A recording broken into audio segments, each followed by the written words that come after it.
now it's time for another episode of the 12-Man Fan Jam Show, a show made by Seahawk fans for Seahawk fans. I'm Igor, and here's your host, the self-appointed Reverend Moses of the St. Paul Allen Church of Seahawk Positivity.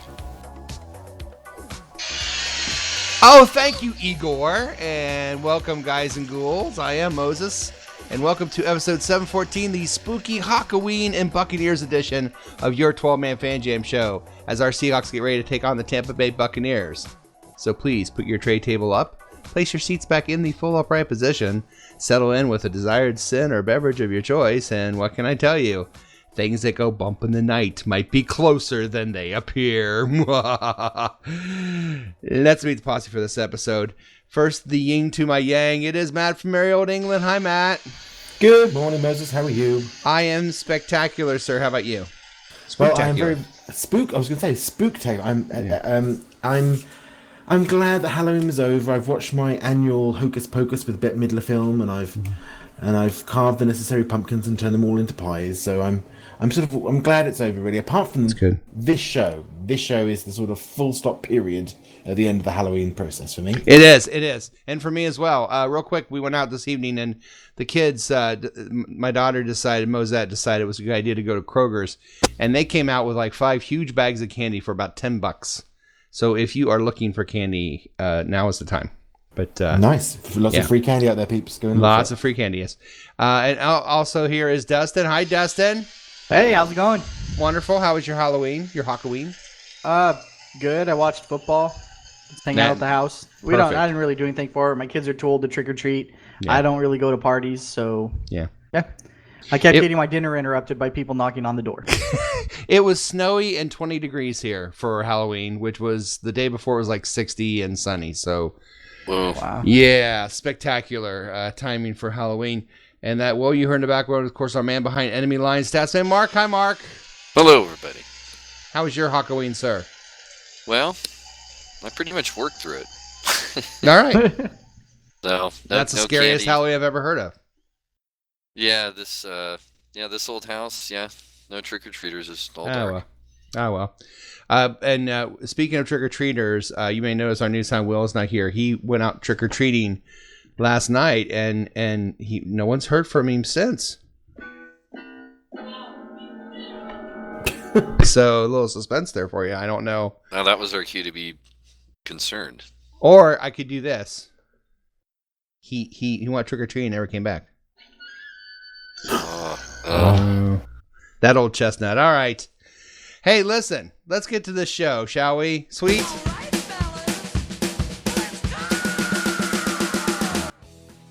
Yes, this show's run like a real NFL football game, 4 quarters and a halftime. Quarter 1, I will share the latest news, and something happened recently with the Seahawks. We'll share that during the first quarter. Second quarter, we will talk about last week's victory over the Atlanta Falcons, 27-20, and we'll have our posse prediction challenge at the 2-minute warning. Halftime is the best Seahawk-themed trivia game on the internet. I refer to 12-Man Fan Jam Show halftime trivia of the world. Yeah, of the world. I'm going to need. I'm just to put it out there, folks. So I am throwing a challenge flag. Just going to leave it there for now. We'll come back to it later. Yeah, a red challenge flag has been thrown by Matt, so we will discuss that. We'll discuss that later. Yes, I think we have an issue to discuss about halftime trivia.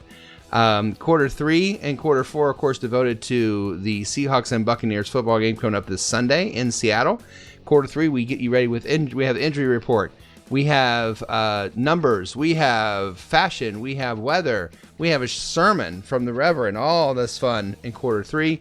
And in quarter 4, we put all that fun together and make our predictions, prognostication, and game balls for the game between your Seattle Seahawks and the Atlanta Falcons. But before we start, please like, share, and subscribe to Seahawk Positivity YouTube channel. Join our Facebook group, 12-Man Fan Jam Show, where we have a great game day thread on there. As always, we're also on Twitter at Seahawk Positivity, email 12manfanjamshow@gmail.com. We also have a downloadable podcast of this very show on iTunes and Podbean. But before we do all that, let's get to the first quarter and news. Yes, news from around the NFL brought to you by me. And this week's sponsor is the 12-Man Fan Jam Show Haunted House. Yes, it's one scare after another with the 12-Man Fan Jam Show Haunted House. Over in that corner is Johnny Manziel signing a deal to be Wilson's backup. Scary stuff. And in that corner is Jermaine Ifedi signing a long-term deal to play for the Seahawks forever. Oh, God. Ah! Yes, so many $15 million a year. So many terrible and scary things in the 12-man Fan Jam Show Haunted House, like Matt's secret closet of terror. I left that closet. I ain't going back in that closet now. Or even scarier, a look at Statman Mark's Google search history. Oh! Yes! It's the 12-man Fan Jam Show Haunted House. Enter if you dare. All right. Yeah, time for news. A couple quick news articles coming up. We have, of course, the news of a recent acquisition by the Seahawks. But first, some quick tidbits from around the NFL. The Cincinnati Bengals are just a class organization, folks. They just really are. They're 0-8, and they announced earlier this week they're going to be benching Andy Dalton, which is fine because Andy has not done well. I mean, 9 touchdowns and 8 picks this season. He's not doing well. But here's the thing. They announced this on his birthday. So, happy birthday, Andy. Man, that is such a Bengal thing. Isn't it? That's one of the most Bengal things I've ever heard. First off, the guy's got red hair, so he has no soul anyway. Not that it matters. But, like I said, the hair perfectly matches the helmet. And yes. I didn't know he does have an actual nickname, the Red Rifle. Red Rifle. The Red Rifle, yep. Red Rifle. Well, they've had it written this in Cincinnati, right? But did anybody bother checking his sites? Because no. His accuracy is, I think he shot his eye out. It was all fun and games in college. Yeah. His nickname reminds me of the South Park episode where he's the Red Rocket the whole time. I just could not get that out of my head. Well, he looks like a troll to me anyway with the red hair. Do you see what his backup? Do you see what his backup looks like? No. Dude, I saw a meme today. It was hilarious. It said that the backup for Andy Dalton looks like an actor who would play Andy Dalton in a made-for-TV movie about AJ Green. Really? Yes. It was pretty funny. Ryan Finley is his name. So anyway, for Halloween, all he had to do was just spray his hair with streaks of black to match the helmet, right? Pretty much. Yeah. Happy birthday, Andy Dalton. You're getting benched. So after they benched him, did they then go out there and smash his car up and kill his car and TP his house and when kick Mayhem his dog comes knocking? Yeah, Mayhem made a guest appearance for him. As Andy, happy birthday, buddy. You get to hold a clipboard. Shout out to Andy Dalton. Yeah. Somebody could hire Charles Haley to go after Mike Brown. Oh, ouch. No, anyway. Yeah, I could. Somebody who wants to be hired, where you're speaking of that, is 33-year-old Usain Bolt. I don't know if you know Usain is the world record holder in the 100, I think. He's considered the world's fastest person, blah, blah, blah. Multiple world record holder. He's retired from track and field, but he's considering the NFL.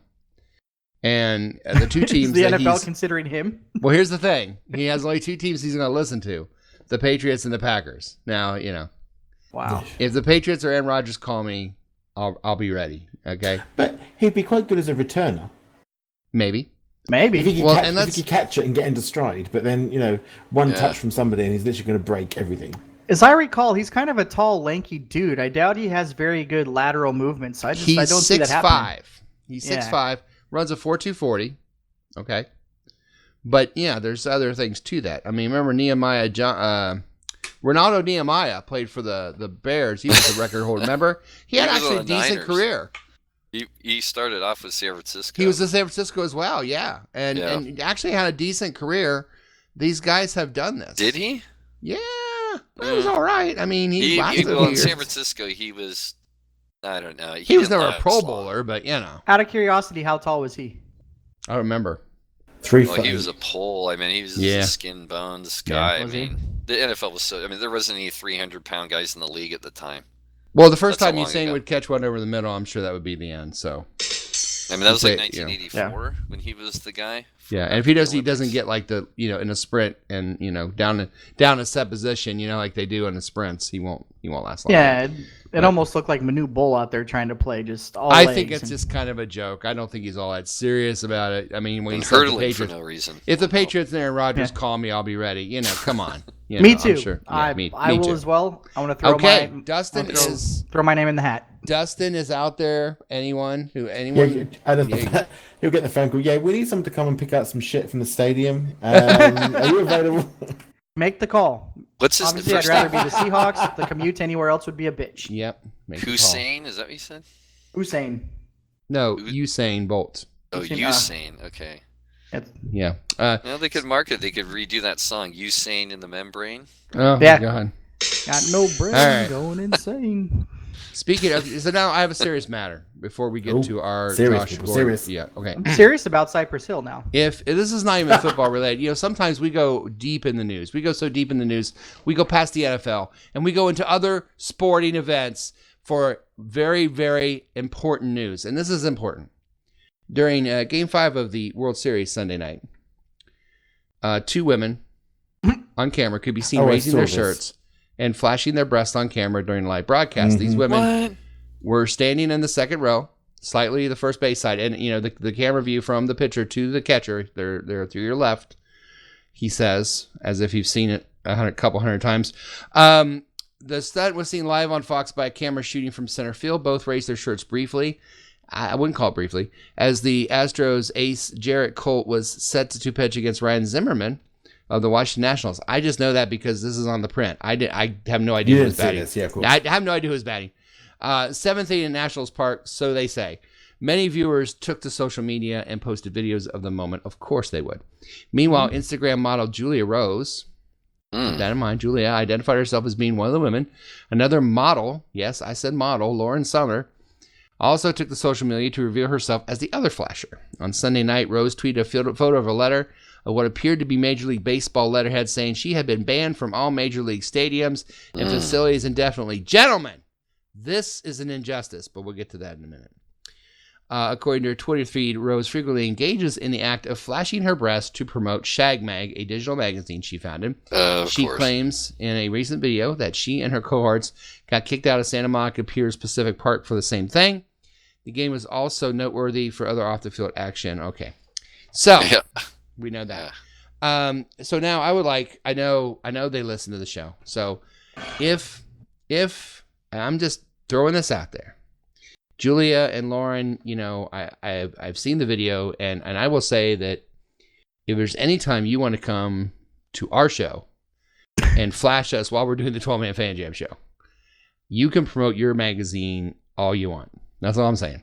Your magazine, breast cancer, like she said, it's about breast cancer. It's all about breast cancer. Totally respect that. I appreciate that, and we're just throwing an invitation out to you, ladies. If you want to come in. Flash your breast at us. That'd be great.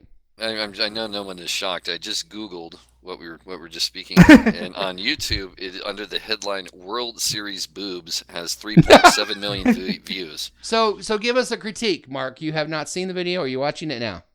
I am queuing it up now. Okay, give us a critique. And the picture. Timeout. Oh my God! Come on, man. This was only an 8-hour show. Look off to the left of the batter. You can't miss okay. them. Yes. There we go. Okay. Well, your critique? Well, I'll give them a passing grade. Yes. Absolutely. Wow. Absolutely. I mean, I've got to say, I'm less excited than some others. I know. But I have to say, I am looking forward to, and now that we're doing this, the whole inviting people on in order to help with things like breast cancer and stuff, I'm really looking forward to the testicular cancer. Or indeed the prostate cancer show that we do. This is going to be an interesting couple of days, I feel. We'll get right on that. What's hilarious is that right after Bryce Harper leaves, then they win the series. I know. That's what's great. Did that have any impact on the pitch? Did it actually have any impact? I don't think so. No, he called I think it kind of looked like maybe the pitcher saw it and then he stopped, or somebody called timeout. So he walked away from the mound. Like he couldn't. Which I don't blame him. I don't think I could even know. Like I said, I don't know what happened after that. But see, here's the thing. We're talking about women flashing their breast on camera, and Mark is talking about, the funny thing about the World Series is that one player didn't play in the team. Yeah. Dude, we're talking about something else. All right. But that's all right, Mark. I know your tokens get the best of you. Oh, well, the interesting thing was you would have had a huge payday if you bet on the fact that not a single game ended with the home team winning. Did you get that? That was crazy. Isn't that insane? And girls Never flashed their in breasts baseball too. history. Girls flash their breath. Will somebody please focus on the true part of this story? Isn't that crazy? I'm sorry, is there a Seriously, game not going on? single I missed home it. team winning a baseball game in a World Series. Just unbelievable. Yeah. The funniest part about this, real quick, before we talk about Josh Gordon, is that when I said, my son, did you see what happened in the game last night? He very enthusiastic. Yes, I did. And I'm like, okay. So I guess he knows. And of course, we were making sure not to miss game 6 and 7, but that's another story. All right. Last article of news that just came in. We record on Friday, and as of Friday afternoon, the Seahawks had claimed wide receiver, former Patriots wide receiver Josh Gordon off of waivers. I'm just going to pass it around. Matt, your thoughts on this? Well, I can't think of any other. What a better way to stop our defense from sucking than taking Josh Gordon off waivers. I mean, I just can't think of anything better. I mean, I hope now that means that we'll score 31 points in the first half, so that by the time we get to the second half and our defense gives the whole bloody game away, we've scored enough to not make it matter. Here, here. Well said, Mark. You want to add to that? Well, I was surprised just because I read an article earlier this morning, even though I'm at work. Anyway, I'm reading this article, and Seattle was like number 22 or 3 on the list. 28th. Yeah. And so I'm shocked that nobody ahead of us took a flyer on him. Yes. They probably didn't. He was too stoned to get the call or something. I don't know. No, he's gonna. Lord. Well, there's a reason he probably gave a green thumb and light to Seattle. Right? Dustin, what are your thoughts? Well, I thought the whole thing was a lot more fun than the trade deadline. At work, we turned on the TV for the trade deadline, thinking something might happen. We watched all day, and nothing happened. So, Mark, you're not the only one who was supposed to be working. I will say. So today we saw one of my buddies was like, "Hey, somebody claimed Josh Gordon off waivers." I was like, "Really?" So we have this whiteboard where we track who's where and whatnot, and we started seeing all these things saying one team did it.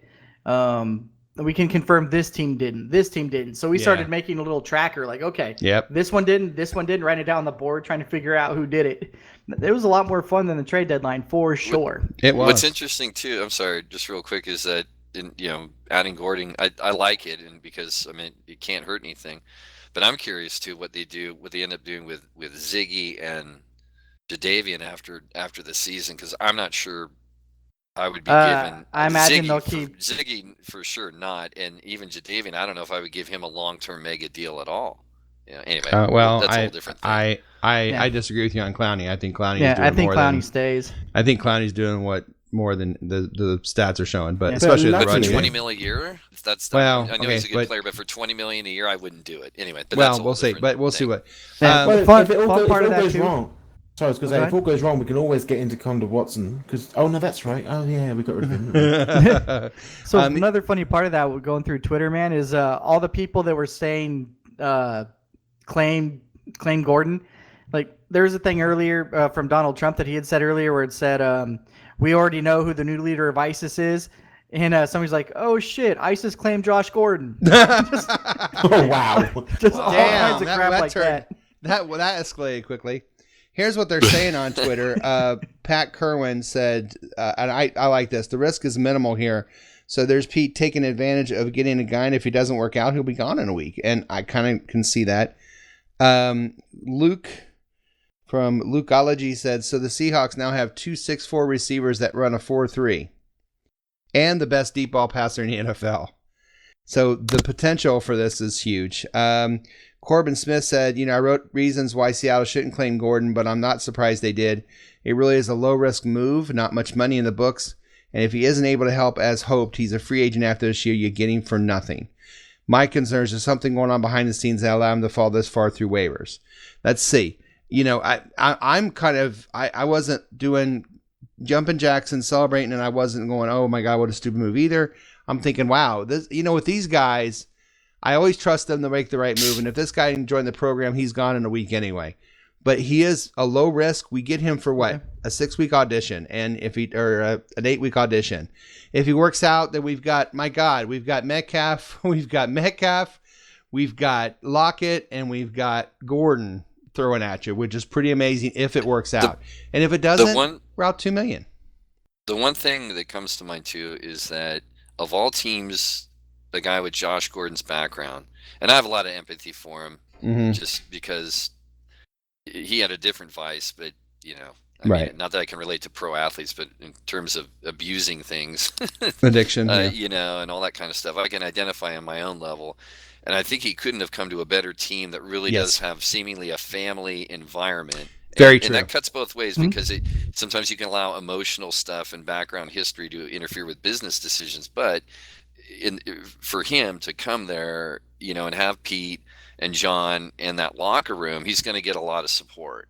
And Russell Wilson, because it sounds like a personal connection than he did in New England, which is strictly just feels like Death Star business. Exactly. So, and apparently Russell wanted him or likes him and has developed a friendship with him of some kind, because I said Russell gets his guy and Russell's all excited about it. So if that's the case, you couldn't have a better person to look after you than Russell Wilson. So that's another good plus in my mind. I just thought it was interesting because like when we traded for Percy Harvin, I was super excited. Like, oh man, that guy's a game changer. He's going to help us out a lot.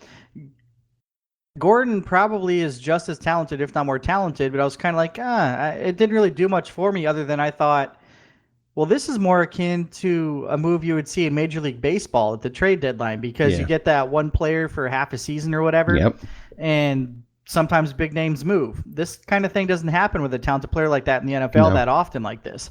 Usually if there's a trade, it's a trade and sign or something like that. So it's very much a baseball type move. We'll see how it works out. And I think it's a low risk, high reward either way. We're out 8 games where this guy maybe is an idiot and they get rid of him. Or like I said, we go deep into the end of the season. We're fighting for a playoff spot and we've got, 3 pretty explosive receivers lined up. I mean, by the way, Dennis, I do take exception to something you said a couple minutes ago. I'm just going to throw this out there. You said we have him for a tryout for 8 games, and then if he's gone, he's gone. That says to me you're thinking the Seahawks aren't making the playoffs. Well said. Well, he would not join the playoff team if he was a problem, right? I don't know. He's a tryout for 8 games. At the end of the regular season, they'll decide whether they want to keep him or not, probably. I thought this was Seahawks positivity around here. It is. Oh, yeah. Wow. So the Reverend's been caught out. How he is in the rotation because nothing's going to change really between Lockett and Metcalf being the 1 and 2. No. See, okay. So here's how I think this plays out. I think we're going to lose David Moore or Brown. That is because I know they cut the one dude to put the linebacker we just signed to put Gordon on the roster. However, Dixon is coming back. Yeah. And if he's activated tomorrow, that means we have to cut somebody. Yep. And there's no way we're keeping 7 wide receivers. Yeah, he cut Brown. I imagine it'll be Brown. Well, it'll be Brown. It depends. I would think it would be Brown in this regard because we want to keep the young guys and keep developing them, and they're going to be around longer, right? If we cut Moore, it costs us less because Brown's contract they're gonna have to pay him still. Moore is on a rookie contract, so he's not very expensive to get rid of. So there's a couple factors there, but I think it's gonna be one of those 2 that are gone. Probably Brown, but we'll see. Yeah. All right. Well, we'll see how it works out. I guess we will not play this week, so we will move on. But before we move on to this week, we have to talk about last week. In order to do that, we have to end the first quarter. Holy shit, it's the end of the first quarter. All right, coming up on this spooky Hawkoween edition of your 12-Man Fan Jam Show, halftime trivia, weather, fashion, numbers, injury reports. But next is quarter 2, and we talk about last week's game. This is the 12-Man Fan Jam Show. The podcast is coming from inside your house. Run! Hi, I'm Ozette. Please keep listening to the 12-Man Fan Jam Show. Or I will find you.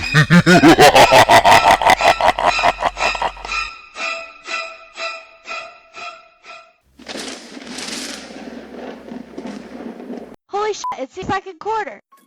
Welcome to the second quarter of your 12-man Fan Jam show. In this quarter, we talk about the game from the week before. And in this case, it is a Seahawk victory over the Atlanta Falcons, 27-20. Statsman Mark, what are your thoughts on that game? Well, it was a tale of two halves. Look, I mean, any road win was a good win. The NFL's nuts. And one of the concerns was, will Atlanta, muster one final kind of Falcon effort that people expected this year, not 1-6 or whatever they are. But we had that good early momentum, a huge halftime lead, and then the last two quarters felt kind of like we were just already trying to just burn the game clock. So it's weird. It's a road win, and we're now undefeated so far on the road, 4-0.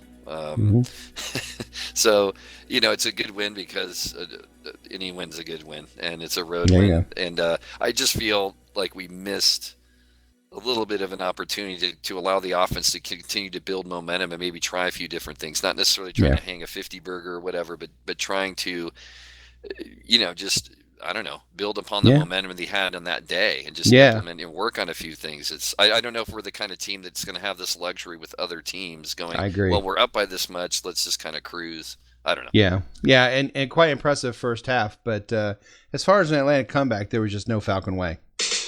There you go. Matt. I love that.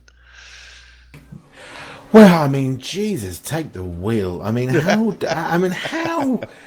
is it possible that we end up making a half-rate quarterback like Sharp make him look like Rodgers or Brady? Yes. I mean, this, and I've got to say, I mean, thank goodness for the second quarter of that game, because without that, we'd have been all kinds of mess come this second half of this game. My goodness! And Mark is absolutely right. We had this whole thing should have been wrapped up. We took our foot off the accelerator and decided to try and play, 30 minutes worth of clock play rather than actually saying, no, let's still be aggressive, let's still go out there, let's still put on points on top. I know Pete doesn't like this whole thing about running up point scores and shit like that. Well, you know what? Until you stop bothering about that when you're about 4 minutes away and you're already up by 50 points. You know what I mean? We gave Sharp 460 yards, right? And he's not worth 460 yards of anyone's time. I mean, for me, this is a defensive issue, and it wasn't an offense. Yes. The offense clearly had put the points on the board. This was a defensive issue. Yes. For me personally, the secondary were playing too far off the receivers, so that any catch. I mean, Julio Jones gets a catch, and he's automatically got 5 yards added onto that catch before he's touched. So they're playing too far off their men, as far as I'm concerned. The pressure, I think, was limited. I mean, fortunately, we've got Jaquanda Watson to help with that, haven't we? Oh shit! Wait. Yeah. I mean, I think we got 2 sacks, if memory serves. I think it was 2 sacks. One of them, and one was a fall down, basically. One was a fall down, So one was at the end of half. But it didn't feel like to me that we were putting under any real pressure at all. And I've got to add this as well. And I've spoken, and I'm sorry I'm taking so long. But am I the only person who was sick and tired of just seeing arm tackles? Yeah, really bad tackling. Can we not do a good old-fashioned rugby style, take out the legs and just stop the run? I mean, especially if you're trying to play position football, where you don't want to get them into field goal range. They fumbled the ball, or they turned the ball over 3 times at least. Not all of those was because of people ripping the ball out. But I just think that we've got to get back to this whole tackling properly. Stop allowing them to get those 5 yards after every catch. We've got to stiffen up. This defense is just not playing at all. And for me, sorry, Ken Norton Jr., I said it at the time, as far as I'm concerned, he was the weakest link, and for me it would be a goodbye situation. I'm unfortunately, as much as I love Ken Norton Jr., I was excited he was coming. This is not what I wanted. He's not. I don't think he's pulling either. According to Greg Bell on Twitter, total yards second half, Seahawks 84, Falcons 325. I mean, so there you go. Take the wheel. Yeah. Before I talk to Dustin, congratulations to Bobby Wagner, who's now the Seahawks all-time leading tackler. But Dustin, isn't that amazing? Wait, do you have a number on that? Well, he was at 985, so I'm sure it's maybe more by now. Wow. Wow. That's incredible, man. Yeah. Dustin, what are your thoughts on that game? I liked the first half. Second half sucked. All right. But the one thing, just aside from what everybody else was talking about, that I did like about the game is I thought Blair played really well. And safety plays been rough this year for us, trying to find the right combination and putting guys in different spots and seeing, or not different spots, putting different guys in that spot and seeing how it goes and what happens, finding the right chemistry, the right combination. And I think Blair's going to be the guy, and they're going to have to figure out who's next to him. I agree, and I liked him as well. Before everyone gets in a panic, I know this is a little bit of reverse, but that team that went to the Super Bowl, if you remember, this late in the season, played a Buccaneer team that hadn't won a game, and they were down 21-7 at halftime at home. Yeah, I was there. And came back and won that game, but you're like, wow. In overtime. And that same year, wasn't that the Houston game where they were down 20-0 at halftime as well, and then came back and won that game? In overtime. So those teams also struggled with a four-quarter of effort. But you got it. You're up 24-0. You got to put the foot to the pedal. Great teams in the past go for the jugular when you're up 24-0. You don't say we're up 24-0. Let's just hold off. We won't hold off anything, especially offensively. And I know you're right. The defense was not good a lot in that game, but the offense has got to be more aggressive. Shaquille had a hell of a game. Yes. And Clowney against the run. Clowney against the run at least 3 or 4 times came down the line and tackled a guy behind the line of scrimmage. And so there was enough to work on. But tackling was abysmal. The passing offense is just, Shaquille's really doing well. Blair's doing well. I don't know this whole thing about them being stubborn and not bringing out that linebacker and saying we're going to play a 4-3 no matter if we have a nickel or not. Yeah, I think the lesson here has been, guys, stop being stubborn. Put that guy in there and get out to that 4-3 when there's a 3 wide receivers and we're getting killed. Yeah, something's got to change. So I mean, for me as well, I think it was the drive before last where they sort of did a sort of, again, we should try to run out this clock or whatever we were doing, and there didn't seem to be any urgency at all. It was sort of run, tackle, turn it over, kick it away, and there was no attempt to get that first down. Really, there really wasn't. There was no drive in that play at all, and we were sort of, and as I said to you in the game chat, and by the way, everybody, we do run a game chat, so do come along on Facebook, follow our game chat. But I said to you in the game chat, you said, well, they'll still need the onside kick, and I'm like, well, we don't play. You don't play for the onside. No, kick. you don't play for that. You're right. You're right. Yeah, they offensively in the second half, they just never got into any kind of rhythm. They never tried. I mean, obviously you try. You don't call a play thinking, this isn't going to work. We're just going to throw it out there. Obviously, you call it thinking it's going to work. But they didn't adapt very well, I think is the better way to put that. They didn't adapt very well, and they were not able to get any kind of rhythm because of it. I would say they weren't aggressive enough. They were too conservative coming out of the locker room. Do you think that Pete had serious empathy for Dan Quinn and literally just giving a break to his brand? No. Because if anyone might do that, it might be Pete. I don't know. No. But on the flip side, if you guys are disappointed with Norton this year, maybe Dan Quinn will be available. That might be a big. That might be a big plus. We'll see. All right, so let's go ahead and put this thing to bed. Seahawks win. They go 7-2. No, 6-2. Sorry, 6-2. And now it's time for the 2-minute warning and see how we're doing on our challenge.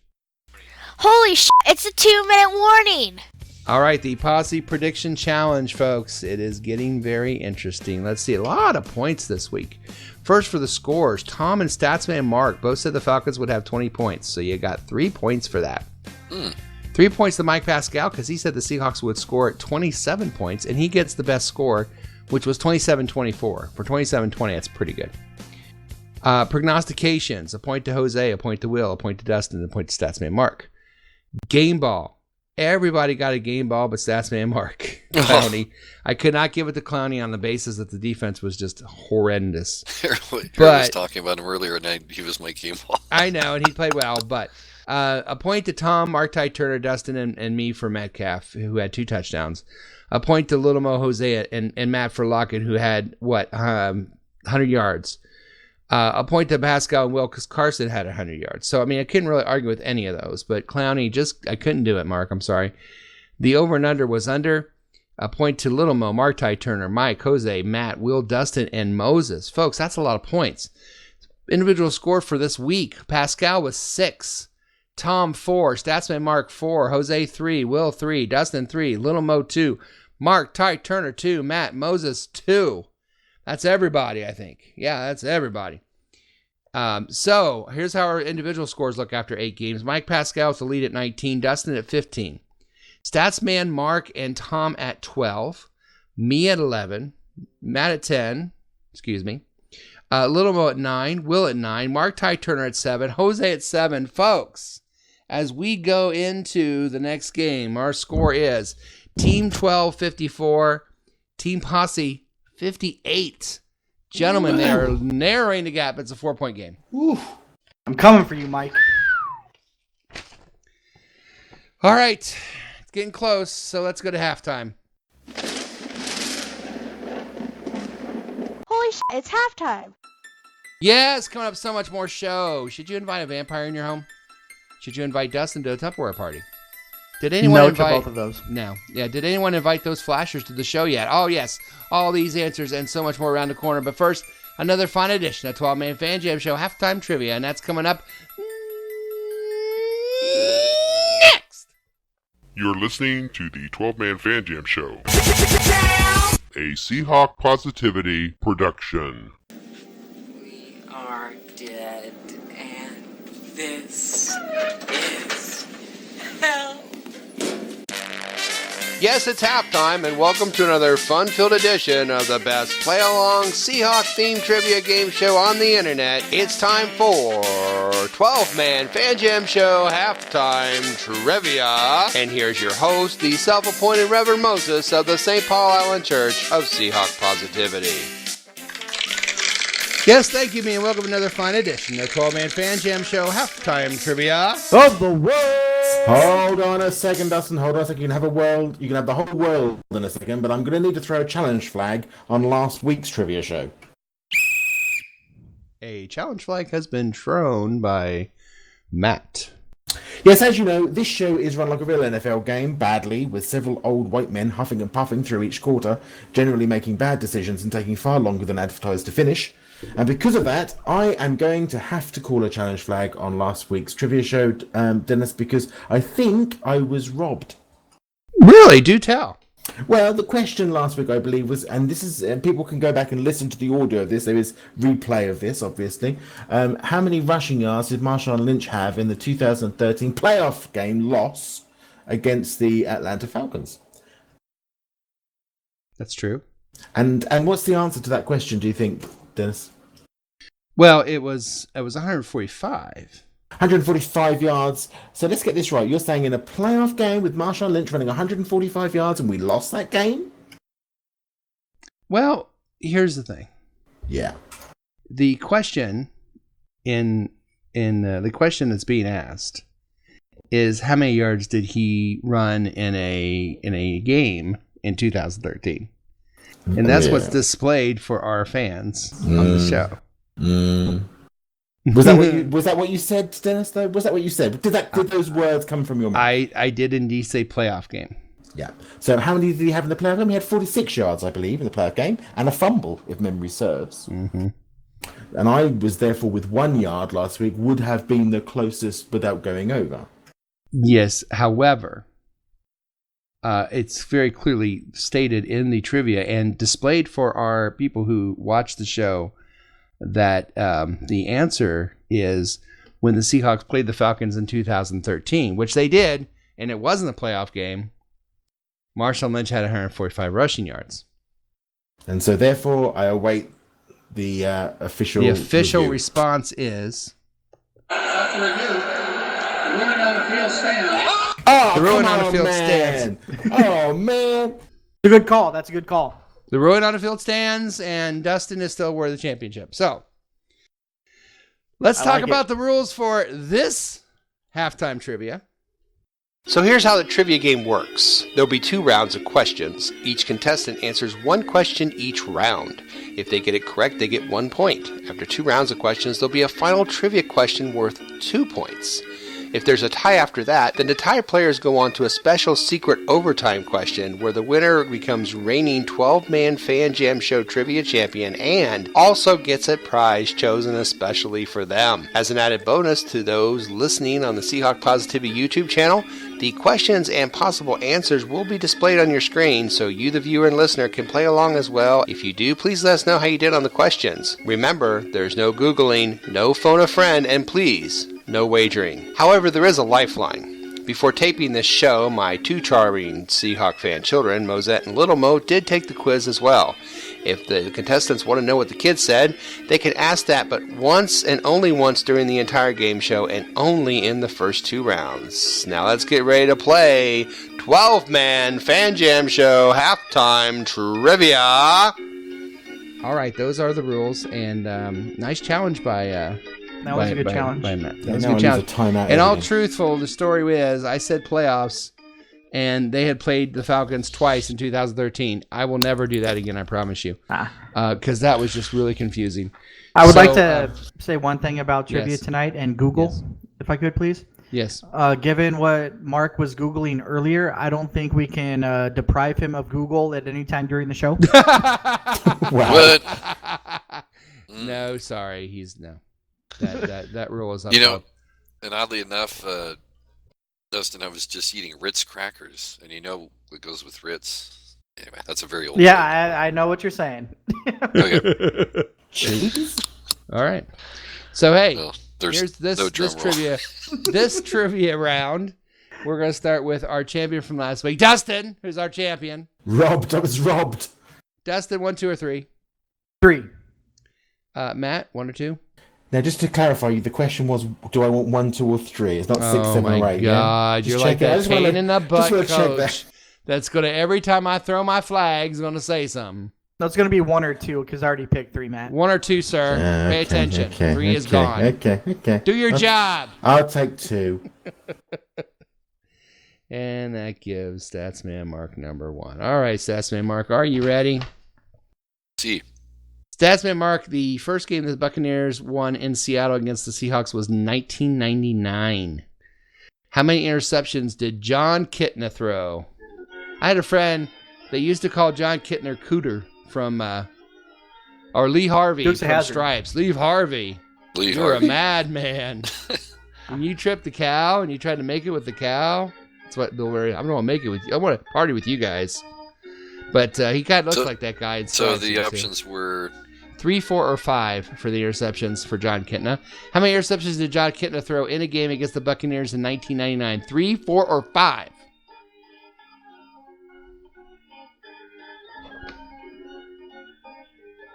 Mark, this question is for you. I'm going to say...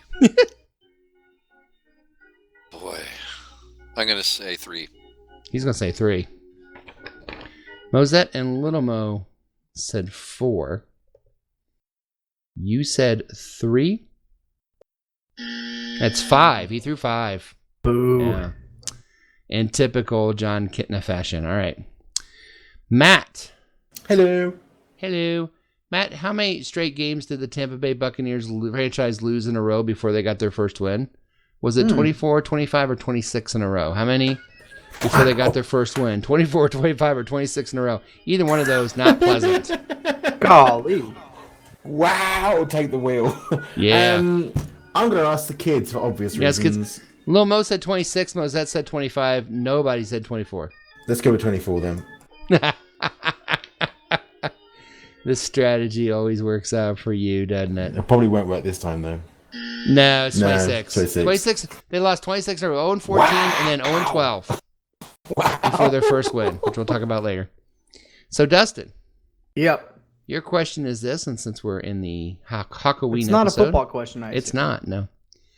What horror film is credited as the first American film to show a toilet? First American film to show a toilet. Was it The Exorcist, Night of the Living Dead, or Psycho? First American film to show a toilet on film.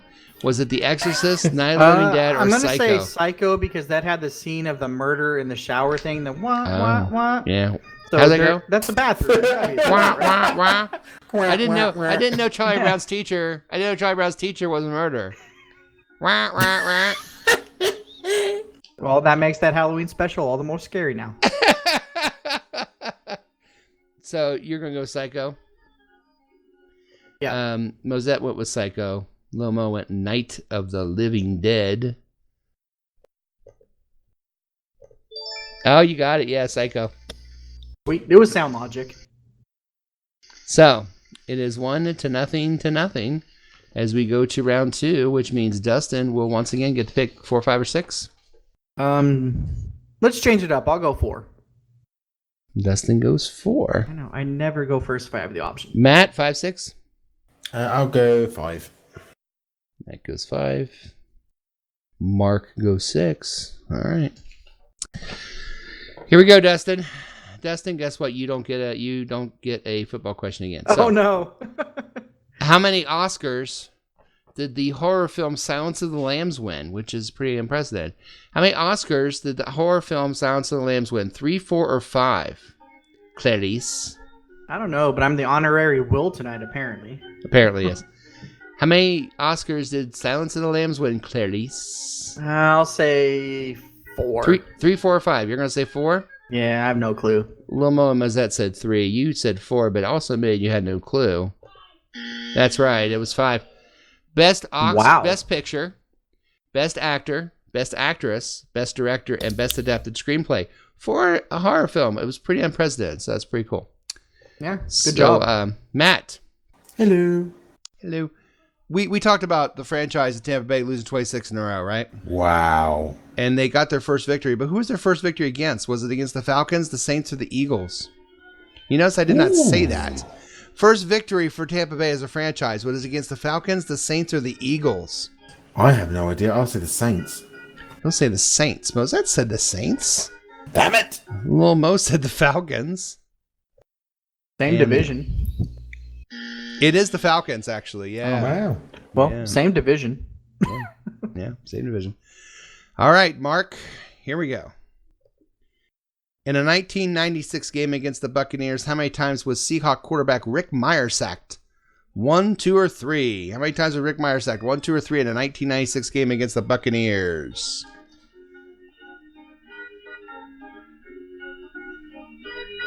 Ooh. 2 or 3. I will go 2. He will go 2. Well, almost. That said 3. You said 2. Yeah, it was 3. Which is strange because there's only 1 point. We are knocking it out the park today, aren't we? Well, here's the deal. It is 1 point for Dustin. It is no points for Mark. It is no points for Matt. But guys, do not panic because it is time for the final question. Final question, of course, high-low. Closest without going over gets 2 points, and apparently there will be no overtime tonight. So they will be crowned 12-Man Fan Jam Show Trivia Champion of this week. And our of the world, and it's going to be a shutout. And the order will go Mark, Matt, and Dustin. And Mark, once again, you get to set the table. Are you ready? Here's your question. Keene, New Hampshire. I always do. Keene, New Hampshire holds the record for the most lit jack-o'-lanterns on display at one time. How many jack-o'-lanterns were lit at once for the world record in Keene, New Hampshire? How many jack-o'-lanterns lit for the record of most lit Halloween jack-o'-lanterns at one time? You're welcome. Was this in his What yard? is going on in the world? This record was set in 2000. This was the entire town. I don't know. This record was set in 2015, but I checked and it is still existent, so it is still a record. Most lit jack-o'-lanterns on display at once. Okay. They walk through neighborhoods and just count? I don't know, boy. I have no idea on this. I mean, this is for the sake of keeping the show moving. I'm going to say 1,000. How many? So there's a nice round number for everybody. What'd you get? 1,000. 1,000? Mark? Yeah, he said 1,000. 1,000. Okay. Yes, 1,000. Mark said 1,000. Matt? Oh, I feel like I've got to set a higher bar, so I shall say 8,000. Matt says 8,000. Dustin, 1,000, 8,000. How many jack-o'-lanterns lit for a world record in Keene, New Hampshire? Can I get the population of the city? No. Oh, I feel like in order to have a world record, there has to be a decent amount of people there. That being said, I'll say 8,001. Oh, wow. There you go. That's how the game is played. Oh, he learns well from the masters, doesn't he? The actual amount of lit jack-o'-lanterns in Keene, New Hampshire that set a world's record is 30,581. Wow. Just a bit outside. Woo. Wow, we sucked at that. But the Mutant Ninja Turtles win again. Dustin, fair and square this week. Congratulations. Thanks. I feel like it was fair and square last week too, but thanks. I might have to throw a challenge flag on that. I'm going to have to go around and recount those jack-o'-lanterns. Yeah, I'm sure you will. 2015. I am so sure you will, man. And raise the flag next week to see if I did it right. Hey, but yes, you guys will love this. Oh, sorry. I came up with 1,000 because I thought between the time the one person lit the first pumpkin to the 1,000th one, the candle would have been out, right? So that is well said. I didn't Very think smart. that there could be multiple judges. No. Yeah. Hey, another crowd-pleasing, heart-stopping, award-winning edition of your 12-Man Fan Jam Show halftime trivia of the world. We'll be back in the second half of the show. Turtles, take us out. Turtle power. You're listening to the 12-Man Fan Jam Show, a Seahawk Positivity production. Here's Johnny.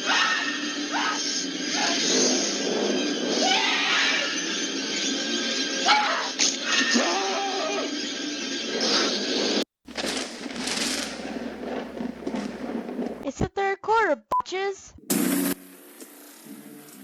Yes, it's the third quarter of your 12-Man Fan Jam Show, and it's time to talk about our Seahawks as they take on the Buccaneers in beautiful Pacific Northwest. A 4:05 Eastern Standard Time Sunday game, 1:05 out in Seattle. Matt, what time in England? 9:05. 9:05. All right. So let's see how healthy these teams are by turning to our own doctor, Dr. Dustin, with the 12-Man Fan Jam Show injury report. Dr. Dustin, tell us the news. Doctor, give me the news. All right. So first thing, we're going to rule Tedrick Thompson out. He's on the IR. That means he's very unlikely to play. So he's on IR now. He is on IR. He had a shoulder issue. Oh, I'm sorry. I hit a wrong button there. I didn't mean to applaud that.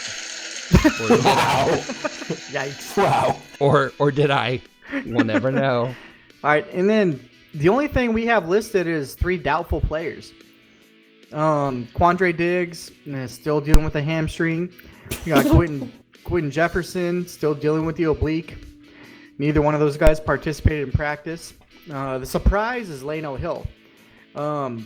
When Pete was talking about his elbow issues a couple weeks ago, I was thinking it may have sounded like a surgery issue, but he had limited participation in practice, and he says now, Pete does, that it's a bone issue, and Lano wants to play. He thinks he feels fine, but the docs are holding him back. Oh, boo. So that's kind of interesting. Boo on the docs. Yeah. And then we go to Tampa Bay. O.J. Howard is out, and Cameron Brate is out. So they have a couple of sore tight ends over in Tampa Bay. Matt, comment? No comment. Okay. Moving on. That's it. That is really it this week. I have a couple questions. Mm-hmm. Since I'm getting raked over the coals by the posse, you mentioned earlier that you're going to go to Tampa Bay. I did? You said we're going to go to Tampa Bay. You can't go to Tampa Bay because Tampa Bay doesn't exist. You know that, right? I've been in Tampa Bay. It does You've exist. been in Tampa? You've been in Tampa? I've actually been kayaking in Tampa Bay. Oh, so you went into the water is what you're I telling did. me. Oh, okay. Well, I'll give you that. I'm throwing that challenge flag. Dennis loses that challenge. I'm having the worst show ever. Okay. You want to do that over and I'll pretend that I've never been to Tampa Bay? No, let's let everyone join the fun. Okay, let's take a look at what the weather and fashion is going to be for the game by turning to a guy living in England. It's time for the 12-Man Fan Jam Show Weather and Fashion Report with Matt from merry old England. Oh, Matt. It's raining man.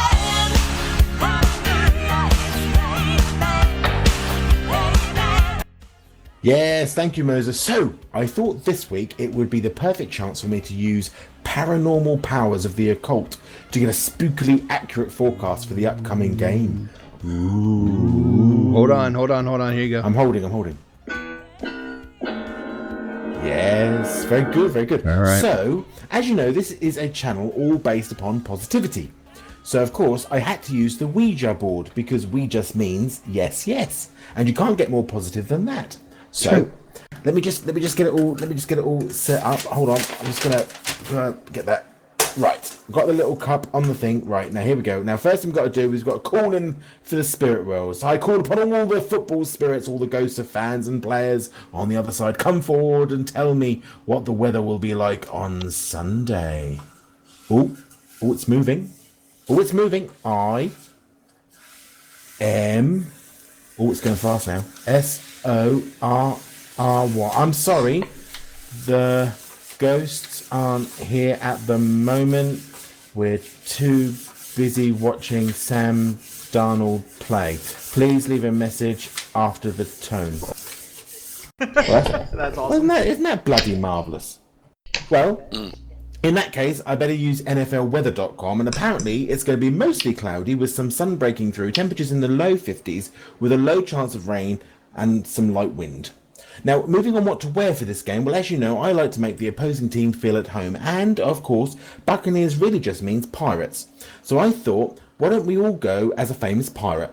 Now, it could be the legendary Captain Hook from Peter Pan, could be Captain Jack Sparrow from Pirates of the Caribbean, but for those of you feeling a bit more edgy with the whole cosplay thing, you could of course go as a modern day pirate. Just tow a speedboat behind a truck to the stadium, throw a grappling hook over the side of the stadium, scale the walls, break into the Buccaneers locking room, and wait until Tom Hanks as Captain Phillips comes in to sort everything out. Bless you. Look at me. I'm the captain now. That's it. Look at me. I'm the captain now. Just make sure you throw a Hawks jersey over all of that, and you should be just fine. With all that being said, it looks like it's going to be perfect Seahawks weather. So Moses, back over to you. Fantastic, Matt. Thank you so much for another wonderful fashion and weather report.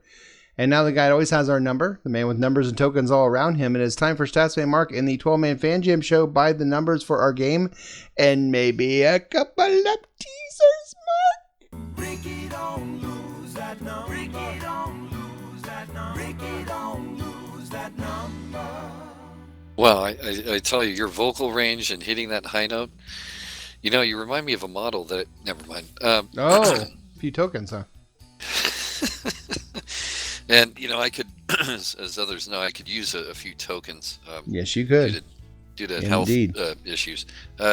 Anyway, and what makes me ill, there's a segue. The reason why people have been wondering at all, I haven't mentioned my previous week's picks is because they continue to, well, you know, my first instinct has not been correct. So anyway, keeping that in mind, let's see, the 5 games on the docket for this week. Number 1, of course, our Hawks. Seattle -4, and the over/under is 52.5. 52.5. -4 and 52.5. All right. All right, so we got that in mind. So very quickly here, we're going to lay the 4, take Seattle. This opened at 6. It's down to 4 points. That means the alleged sharp bettors are on Tampa Bay. But nonetheless, you get good value. Well, they're stupid. -4. Anyway, and then with the Bills, hey, they're next up to face the Redskins, who announced they're playing or starting Dwayne Haskins. Bills smell blood in the water. They will cover a 9.5 margin. That's a big line, but Buffalo will do it. Philadelphia is hosting Chicago. People are lining up to play Chicago. Philly's not too great, but I'm gonna lay the 4.5 and take the Eagles at home. And in the spirit of our waiter at the pizza place in Seattle for the game, I'm taking Minnesota +2 points. I don't know if Mahomes is playing or not. Either way, it's a risk because it's Kirk Cousins, the pizza man, on the road. Not too good, but I'm going to take him anyway, +2. And then finally, I never know what to do with the Raiders. I'm picking against them at home because it would just be very Oakland-like to lose to the Lions in Oakland. So I'm taking Detroit +2.5.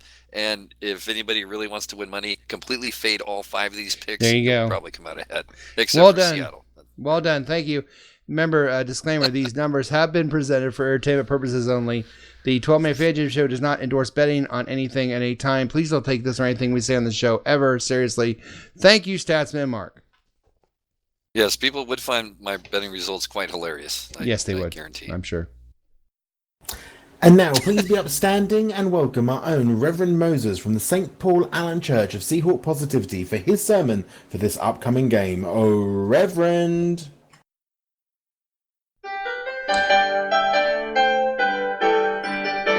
Ah, yes, this is your Reverend Moses of the St. Paul Allen Church Seahawk Positivity. How is everyone this evening? We're doing well, thanks, Reverend. You're all a bit salty this morning. I think we're gonna label you all the salty boys this evening. But Amen. I will pray for you all this evening, and it's so nice to see you all. I've seen some interesting Halloween costumes over the weekend. I saw a bunch of kids dressed up like different things, and I saw the LA fans dress up as empty seats when they go to their games. So that was very interesting. But we'll move on to reading from the book of the 2019 NFL season, chapter 9, verses 3 to 12. Victorious, they did then return home. Soon those from the Bay of Tampa did arrive. They came like pirates. They landed upon our land with plans to pillage. But there would be no pillage in this day, for those within the true power of Seahawk Positivity did then rise up, tall and loud, and send the pewter pirates back home without any booty. For they did regret coming into the land of Seahawk Positivity, and there was so much rejoicing. Friends, brethrens, go out. Go forth, spread the good word of Seahawk Positivity. Praise Largent, praise Cortez, praise Walter Jones, praise Kenny Easley. Go Hawks! And remember, you're listening to the 12-Man Fan Jam Show. We'll be right back with our prognostications, our predictions, and our game balls for the game between your Seattle Seahawks and the Tampa Bay Buccaneers. Praise Largent. We'll be right back after this. Take us out, man. You're listening to the 12-Man Fan Jam Show, a Seahawk Positivity production. They're coming to get you, Barbara. Holy shit, it's fourth quarter. All right, here we go. There's a lot of take the wheel moments right now. I feel like you need a Tesla. You're always wanting somebody to take the wheel. I know. What's up with him taking the wheel all the time? Take the wheel. I don't know. It's weird. Weird. Get Uber. They drive on the or wrong Tesla. side of the road over there, too. If I've got a Tesla, we can take the car, because I've got no charging point. Oh, really? Take the car. It's stuck Take out the there. wheel. It's been Take there the for 3 car. months. Take everything. Just take it. Just take it all. Take the wife. Leave the car. Take the wife. Oh, please. And it's time to take the fourth quarter of your 12-Man Fan Jam Show. This is the Buccaneer edition, which is how much corn costs in Indiana. Buccaneer. Let you figure that one out. For a second there. There it is. Or where are your Buccaneers? They're on the side of your bucking head. All right, we get those out of the way.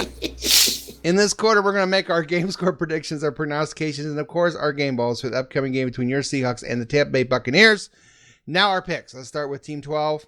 Jose score 31-23. Prognostication, we get 2 turnovers in the game ball to Shaq. He also wrote, I have a good joke for the show. Can you tell Dustin he's been traded for the elf in the movie Bad Santa? Or the elf from Santa Claus? Or the ref from the Seattle-St. Louis game a couple of years ago? Well, I'd like to think I'd be traded for the elf in... Elf? Elf? Yeah. Because I'm a big Peter Dinklage fan. The elf and elf! I like Peter Dinklage. Tyrion Lannister is what I prefer to call him, but yeah. Sure. Yeah. You can if call I him could whatever deliver you want. lines like he could, I would be famous. Yeah. But you don't, so here you are. Yeah. So thanks, Jose, for reminding me of that. No I'm problem. sad now. Well, while you're sad, I'll read the rest of Team 12's picks. Tom said, okay, Tampa is coming to town. We desperately need a pass rush to show up this Sunday. We've been saying that all year. If we don't get it going, this game will be closer than it should. That being said, it will get there. Defense gets at least 3 sacks. Offense will show up all 4 quarters. Score Seahawks 30, Tampa 17. Game ball goes to Clowney. And then he put, book it. Now, I'm sorry, Tom. That's my thing. But that's all right. I'll give it to you. Little Mo said 28-10. Lock it with a touchdown. Lock it with the game ball. Mark Ty Turner, Hawks 31-20. Game ball to KJ Wright. 2 interceptions for Seattle. Mike Pascal. All the Pascals, all of them. That Pascal guy said Seattle 26, Grandpa Bay 20. Clever. Prediction, Hawks and interception, game ball, Lockett. Now for Team Posse, Will, who's not with us. Seahawks 30, Buccaneers 21. Wilson throws for 300 yards, 2 touchdowns. I think, what do we give him here? The 300 yards or the 2 touchdowns? I'm going to give him the 300 yards. Nay, okay. I think if they don't have one, no, I don't. They we're not going to do each other out. No, we're not doing 2 things. 300 yards is what he's going to get. Game ball, Lockett, and by the way, he said Epstein didn't kill himself, which wow. I knows that. Maybe that's why he's not with us tonight. All right, Matt. Hello. What you got? Well, I'm going to go with Seahawks 31, Tampa Bay 20. All right. I'm going to give my game ball to Clowney. Mm-hmm. And I think Tampa, the prognostication, I think Tampa will turn the ball over. Not quite sure how they'll do it, but they're going to turn the ball over 3 times. 3 turnovers for Tampa Bay. All right. Yeah. Stats man Mark. How you doing, sir? Hey. Well. Loaded question, huh? Yeah. So, for this game, I'm going to call this one 30-24.